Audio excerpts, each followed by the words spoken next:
Bom dia, boa tarde, boa noite. Eu não sei que horas que você está vendo esse vídeo. Eu sou o professor Marcelo Lasno e nós vamos falar hoje sobre sistema digestório. Um sistema importante para o corpo, fisiologicamente determinante para o bom funcionamento de diversos outros sistemas.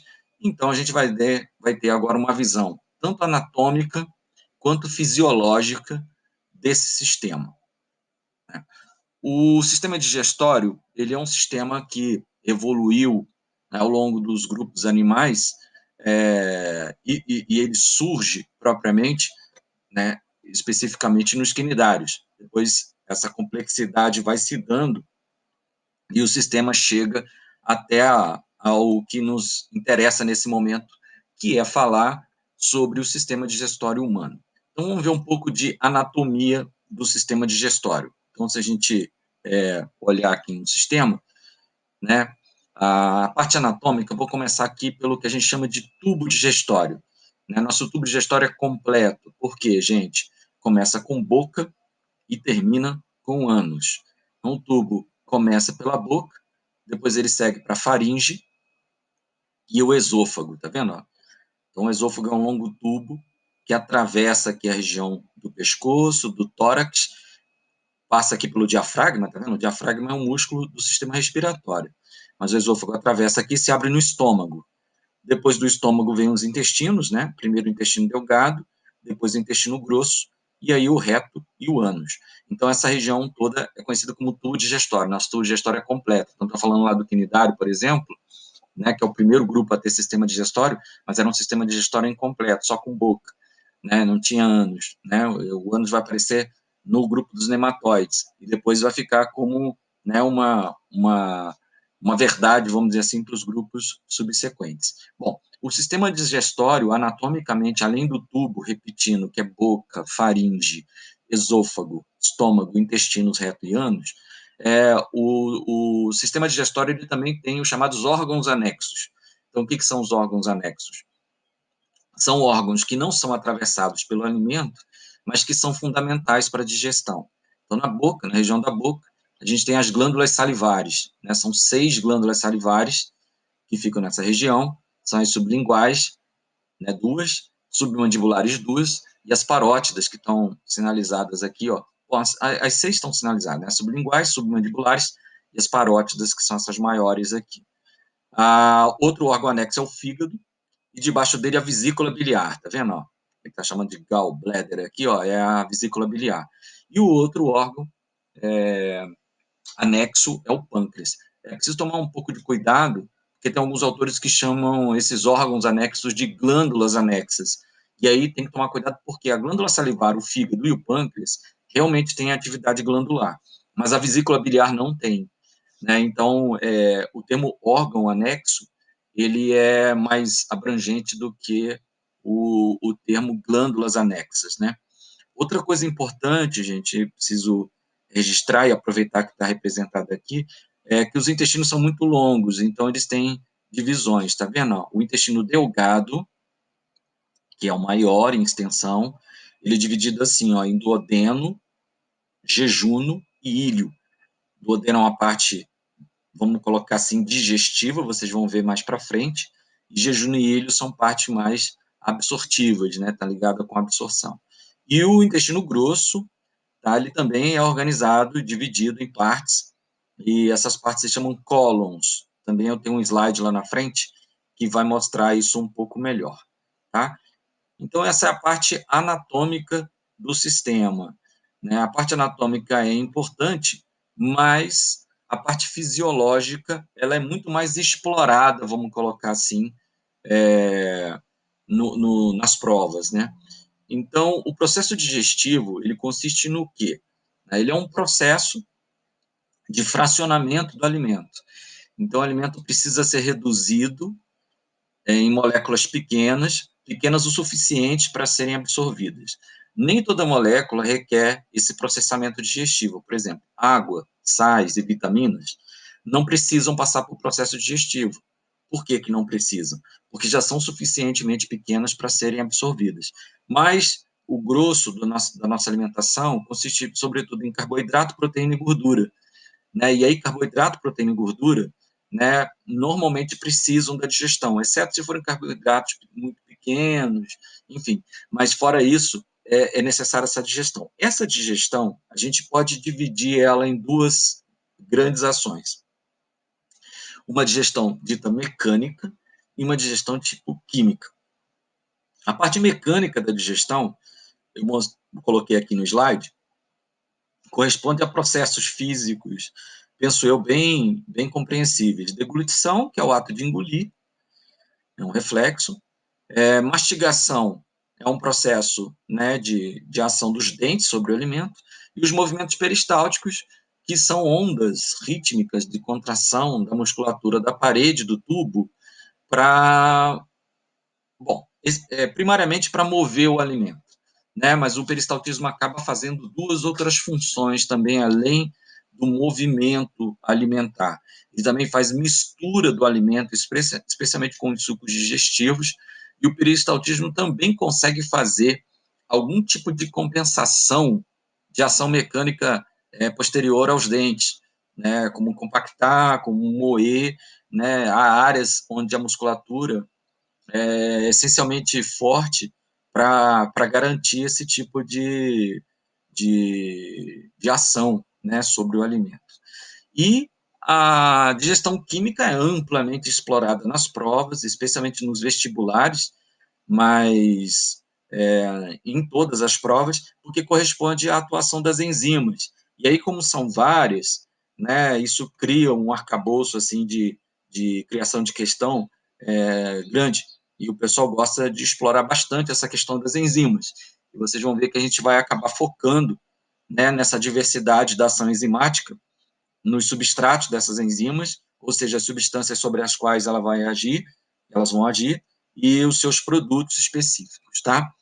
Bom, aqui eu botei uma imagem de um processo de deglutição, apenas para chamar a atenção do que acontece efetivamente nessa região, né? Então, existe ali uma estrutura, um aparato anatômico para receber esse alimento, e um passo importante, né, na questão do engolimento mesmo aqui, né, é essa região aqui, ó, né, onde o sistema digestório ele se separa do sistema respiratório, né?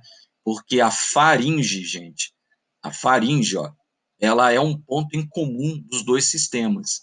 Só que depois da faringe, o sistema respiratório segue pela laringe e traqueia, enquanto que o sistema digestório segue para o esôfago. Quem faz a regulação dessa passagem do alimento para cá e do ar para lá é uma válvulazinha chamada epiglote, que fica bem na abertura da laringe, né? Tá na entrada da laringe. Então, ela permite o ar entrar e não permite o alimento entrar. Ela fecha a via respiratória quando há alimento, pela própria presença do alimento, né? E isso acaba fazendo com que o alimento siga um pouquinho mais interno aqui para a região do pescoço, ó, que essa região aqui está muito discreta, mas já é o esôfago. Tá? Então, esse é um movimento importante, que se não for bem feito, pode gerar uma obstrução aí. O engasgo, o reflexo do engasgo, é uma estratégia que a gente tem para que isso não aconteça, né? Bom, e aqui uma sequência de imagens do que seria o movimento peristáltico, como está falando, né? São ondas de contração, né? Ele chama aí, vocês estão vendo, de contração anelar, né? Por causa do estilo, né, de movimento que se tem. E o peristaltismo começa aqui no esôfago, e vai se dar até o intestino, né? Lógico que no esôfago, esse movimento peristáltico está empurrando o que a gente chama de bolo alimentar, mas vocês vão ver na sequência que esse bolo alimentar depois vai se transformar em quimo, depois em quilo, depois em bolo fecal. E por todo esse caminho, né, os movimentos peristálticos eles estão presentes. O peristaltismo são contrações involuntárias do sistema, contrações essas coordenadas especialmente pelo sistema nervoso autônomo parasimpático, e a musculatura que percorre toda essa parte do tubo digestivo é uma musculatura lisa, musculatura não estriada, tá? Portanto, uma musculatura, como eu já disse, de comando involuntário. Bom, vamos agora para aquilo que eu comentei, né? Vamos trabalhar agora a questão do trabalho enzimático. Vamos ver um pouco das enzimas, né, de cada região. O primeiro ponto de digestão efetivo, digestão química, né, é na boca. Na boca, existem 6 glândulas, como eu tinha dito, são chamadas glândulas salivares, né? As parótidas, são essas maiores aqui, né? As sublinguais, tá? E as submandibulares. São 6 glândulas, elas todas soltam a saliva.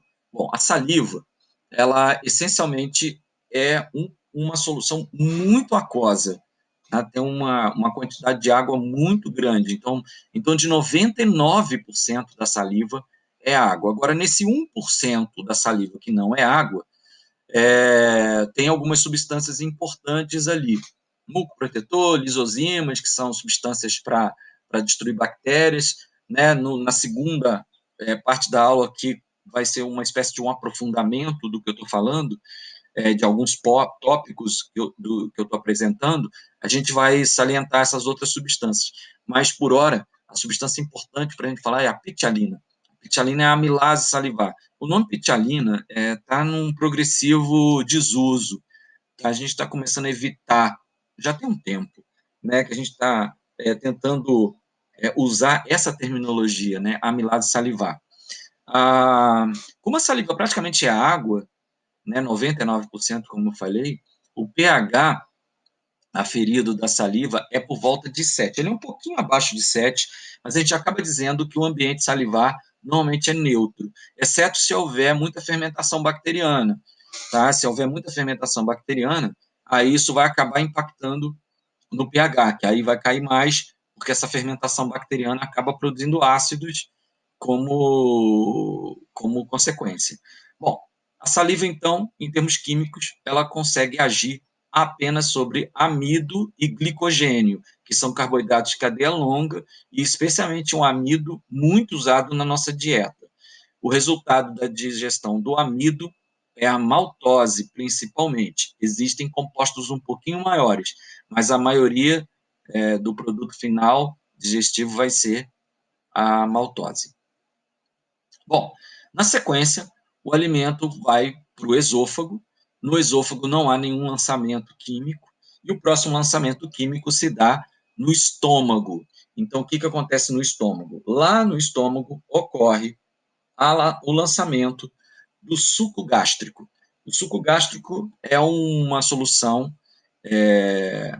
basicamente constituída de 2 componentes, são seus componentes principais, né? O HCl e o pepsinogênio. HCl é o ácido clorídrico e o pepsinogênio é uma pré-enzima. Tá? O pepsinogênio, quando em solução ácida, ele se converte em pepsina. E a pepsina é a protease efetiva resultante dessa mudança. O que é uma protease? A pepsina é uma enzima, então, proteolítica, ou seja, ela quebra proteínas em unidades pequenas e podem ser peptídeos ou até mesmo aminoácidos.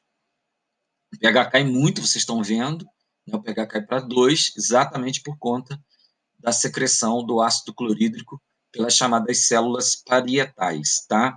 Bom, aqui vocês estão vendo a estrutura estomacal, e na estrutura estomacal o que se tem não é bem uma solução agora, não, já é uma mistura de alimento e suco gástrico, e essa nova constituição a gente aplica o nome de quimo. Então, quimo é o conteúdo estomacal. E o estômago, por conta do que eu estou contando, é um especialista em digestão proteica.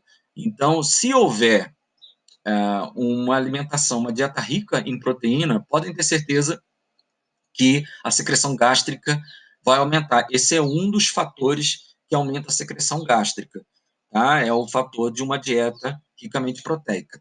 Então, o tempo de permanência do alimento no estômago, ele é proporcional ao tanto de proteína que ele tem.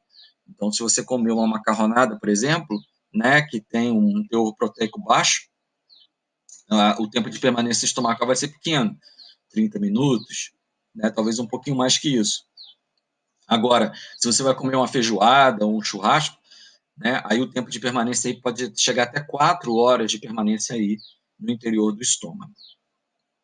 Aqui um pouco da anatomia estomacal, né? Então, aqui essa região do esôfago, né? Finalizando o esôfago, e aqui é a entrada, né, do estômago.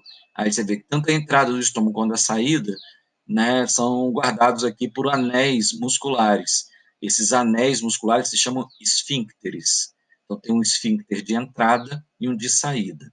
Aqui um pouco dessa anatomia das regiões do estômago, né? Região fúndica, essa região que fica acima do nível do primeiro esfíncter, corpo, que é essa principal região de entrada, antro, a região mais do fundo, tá? Fica ruim fundo, né? Porque a região fúndica é chamada essa aqui, né? Mas essa região mais baixa é o antro, e essa região final, a região pilórica. Então, aqui, fundo, corpo, antro e piloro, tá? E aí a gente fala em esfíncter pilórico. Aqui já é o duodeno, que já é a região já do intestino delgado, então já na sequência.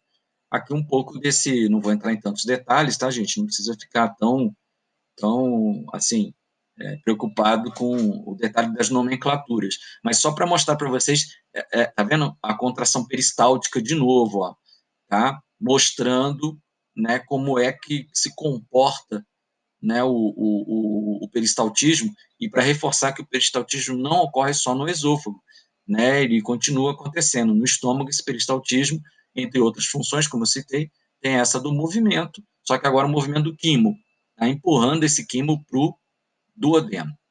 Aqui, aquele jogo que eu falei, pepsinogênio é uma pré-enzima, né, então essa sufixação, o ênio, para dar um pouco da ideia de que se trata de uma substância que ainda necessita de ser ativada. Então, o pepsinogênio precisa ser ativado. Então, ele é secretado, tá? E ele se converte em pepsina. Como? Né? Graças ao pH, né? O pH ele vai fazer com que o pepsinogênio se converta em pepsina. Vocês estão vendo uma setinha aqui de pepsina voltando para pepsinogênio? O que acontece a gente usa esse termo aqui, tá vendo? Depois que o pH converte alguns pepsinogênios em pepsina, começa a haver também, simultaneamente, um processo chamado de autocatálise. Ou seja, a pepsina faz com que pepsinogênios se convertam em moléculas como ela. A gente chama esse processo de autocatálise. E aqui vocês estão percebendo outra informação importante, é que as células secretoras de HCl são diferentes das células secretoras, essa aqui é a secreção do HCl, né, essa azul, e é diferente das células secretoras de enzimas, são células diferentes que fazem essa secreção. Muito bem, meus queridos, então, o terceiro e último ponto de digestão é o duodeno. A digestão do duodeno é um pouco complexa, lembrando que o duodeno é o início aqui do intestino delgado, e ela é um pouco complexa, por quê? Porque ela reúne 3 líquidos para que isso tudo aconteça. Esses líquidos são um primeiro líquido da própria parede do duodeno, é o chamado suco intestinal ou suco entérico, o suco pancreático, vai vir obviamente do pâncreas, e a bilis, que vai vir aqui da vesícula biliar, muito embora a bilis seja produzida pelo liver, tá vendo aqui, ó, que é o fígado. Então, tomem cuidado, né, que a bilis, ou bile, tá? Tanto faz. É uma solução, é um suco digestivo, né, que tem essa... O pessoal gosta muito de botar em prova por causa dos peguinhas, né? O primeiro deles importante é esse, né, que a bilis não é produzida na vesícula, ela é produzida no fígado. Inclusive, muitas pessoas fazem a cirurgia da remoção da vesícula e isso não impacta, né, na produção da bilis, porque a bilis não é feita na vesícula, é feita no fígado. Então, aqui, essa constituição dos líquidos que são secretados ali no duodeno, né, o suco intestinal, o suco pancreático e a bilis. Lembrando que o suco intestinal também é chamado de suco entérico, tá bom? Bom, vamos ver então um pouco disso. Bom, eu coloquei em cima que esses líquidos todos somados, eles acabam dando um pH por volta de 8. Então, o pH da região intestinal é um pH básico. Então, você vê que tem uma estratificação de pH clara na digestão humana, né? Começa com pH neutro, com a saliva, ele fica ácido no estômago e depois fica básico agora no duodeno. 3 líquidos são lançados. Suco entérico, gente, o que tem de especial no suco entérico? Então tá aqui, ó, são 2 grupos de enzimas que estão muito presentes no suco entérico, as disacaridases e algumas peptidases. Disacaridases, o nome está dizendo, vai quebrar disacarídeo. Que disacarídeos são esses que são inclusos na digestão? São a maltase, bom, na verdade esse é o nome das enzimas, né? O nome dos disacarídeos, maltose, lactose e sacarose. E as enzimas são a maltase, a sacarase e a lactase, para quebrar, então, esses 3 disacarídeos. Tá? E a peptidase vai quebrar peptídeos, ou seja, proteínas com menos de 100 aminoácidos, gente. Quando uma proteína tem menos de 100 aminoácidos, esse tem sido, assim, o corte que os bons livros de bioquímica têm trazido. Aí resulta nos aminoácidos, né, que é o que efetivamente, como eu falei no início da aula, é o que efetivamente pode ser absorvido pelas células, são os aminoácidos. O suco pancreático, ele tem uma diversidade enzimática maior, além de ter HCO3 em boa quantidade. O que é HCO3? É o bicarbonato. Esse bicarbonato é importante para fazer essa virada do pH, né? Um pH que estava descendo do quimo, né? Que era um pH por volta de 2, para constituir esse pH 8. Esse pH 8 é da solução digestiva que engloba todos esses, tá? E essa solução toda, viu, gente? A gente chama de quilo é esse conteúdo misturado com todos esses líquidos. E o suco pancreático é um dos principais responsáveis pela virada desse pH por conta da secreção do bicarbonato, tá? Normalmente é bicarbonato na forma de bicarbonato de sódio, NaHCO3. Das enzimas, gente, outra amilase, eu digo outra porque na saliva tinha uma, só que essa amilase é a amilase pancreática. Lipase, que é uma novidade, é uma enzima para quebrar óleo e gordura.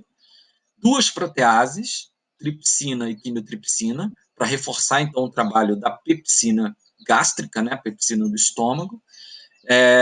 E as nucleases, também uma novidade, né? DNase e RNase são enzimas para quebrar DNA, para quebrar RNA, para se obter o tal dos nucleotídeos, para que eles possam ser usados para a produção do DNA e do RNA nosso, né? E o terceiro líquido é a bilis, né? A bilis é um líquido que eu não coloquei aqui, mas faço questão de dizer e registrar, né? Não tem enzimas na bilis. A bilis tem um conteúdo com base em sais de colesterol que tem uma função de emulsionar gorduras. Também numa segunda etapa da aula, eu posso mostrar para vocês melhor como é que essa emulsão de gorduras se dá. E não esqueça, é produzida no fígado, hein? E não na vesícula biliar. A vesícula biliar tem só a função de armazenar essa bilis. Então, a bilis tem um papel, gente, esse papel de emulsão das gorduras é um papel de espalhar essas gorduras, tornar essas moléculas mais livres entre elas, para dar superfície de ação para a lipase, de modo que a bilis facilita muito a digestão da gordura, lembrando que a gordura vai ser nossa principal forma de reserva de energia, né? Quase 80% da energia estocada no corpo é estocada sob forma de gordura. Então, a gordura tem um papel muito importante no armazenamento energético geral. Eu sei que a digestão no duodeno é mais complexa, mas está aí, vou voltar com esses 3 líquidos e aqui a discriminação do que cada um desses líquidos tem na sua composição. Aqui um detalhe do pâncreas, né? O pâncreas eu coloquei aqui só para recordar com vocês que o pâncreas é uma chamada glândula mista, né? Então ele tem essa questão de ter um comportamento exócrino e endócrino, né? O comportamento endócrino a gente viu na aula de hormônios, né? Com insulina e glucagon, mas aqui o destaque é exatamente por papel do chamado pâncreas exócrino, que corresponde a essa regiãozinha aqui, ó. Esse aqui é um duto central no pâncreas, que vai fazer o escoamento do suco pancreático para dentro do duodeno, tá vendo? E aqui a região, efetivamente, que faz a produção do suco pancreático, essa região mais interna aqui, chamada as células acinárias, são essas células mais do fundo do tubo, são as células produtoras daquelas enzimas que eu falei, amilase, lipase, tripsina, quimiotripsina, DNase e RNase. E essas células mais do corpo aqui do tubo, né, células do duto, propriamente dito, aí essas células são células secretoras, tá vendo? De uma solução de bicarbonato de sódio, que vai ser importante para poder fazer a mudança do pH, como eu tinha dito. Aqui um detalhe das áreas das ilhas pancreáticas, tá vendo?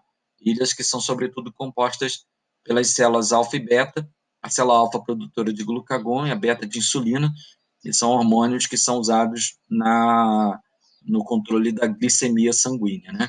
Aqui um pouco mais de detalhe, tá vendo? Dessa zona exócrina do pâncreas. Aqui as células produtoras das enzimas, tá vendo? E aqui, essa que eu estava falando para vocês, que é a da produção do bicarbonato de sódio. E aí vocês estão vendo, aqui interessante, ó, para mostrar o que é a secreção endócrina, né? Que é a secreção que vai para o sangue, tá vendo? Enquanto que aqui é a secreção exócrina, não vai para o sangue, nesse caso vai para um duto primário, que depois vai eliminar dentro do duodeno. Bom, gente, depois que digere, o último passo é absorver. Essa absorção se dá, como eu falei, especialmente no jejum e no ilho, são duas regiões, né, muito habilitadas para fazer isso, e são habilitadas porque tem muitas dobras. Existem dobras no tecido, essa dobra é uma dobra no tecido, é uma dobra chamada, essas dobras do tecido, elas são chamadas de vilos ou vilosidades, e existem dobras nas células das vilosidades. Essas dobras celulares se chamam microvilosidades. Então, vilosidade é uma dobra tecidual, né? Você vê que o tecido dobra. E as microvilosidades são dobras celulares.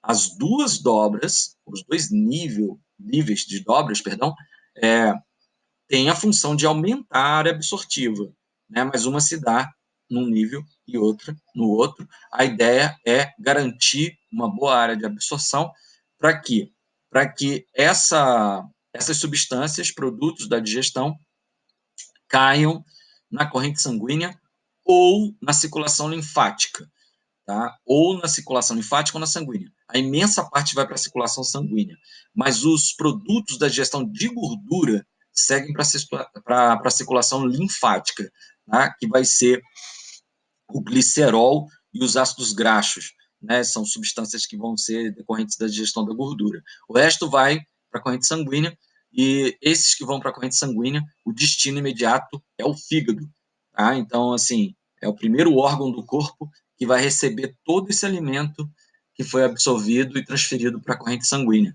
Aqui tem uma veia importantíssima que está sinalizada aqui, ó, que vai fazer esse encaminhamento, que é a veia porta hepática, tá? Essa veia aqui em azulzinho, é que vai alimentar o fígado com uma primeira leva desse conteúdo, tá?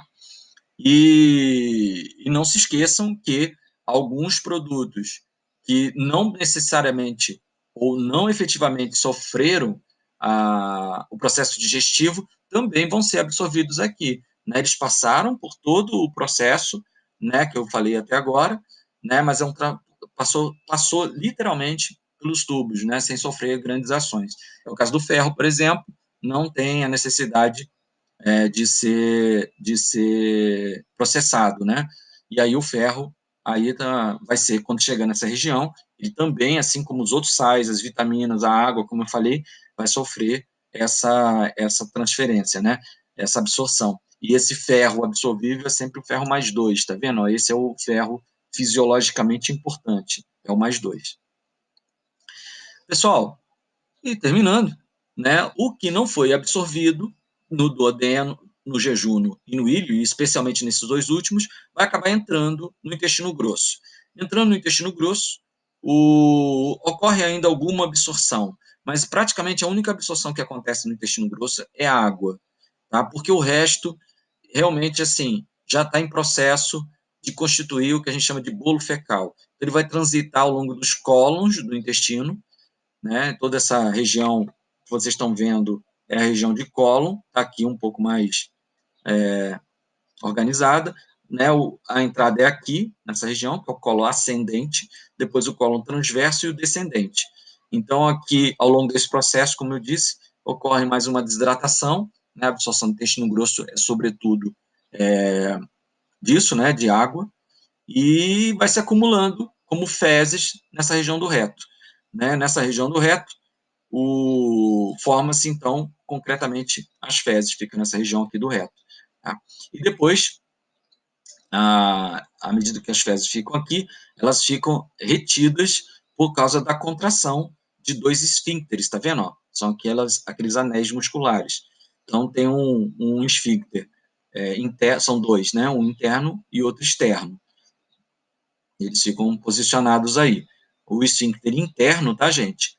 Ele é musculatura lisa, tá vendo? Ó? E o externo é musculatura esquelética. Então, como o interno é musculatura lisa, você não tem controle sobre o esfíncter interno. Então, assim, quando tem uma quantidade de fezes ali, normalmente em torno de uns 200 gramas de fezes ali, esse esfíncter interno ele já relaxa, né? E aí o externo fica por sua conta, né? Aí esse é que te ajuda a decidir o melhor momento para defecar, né, gente?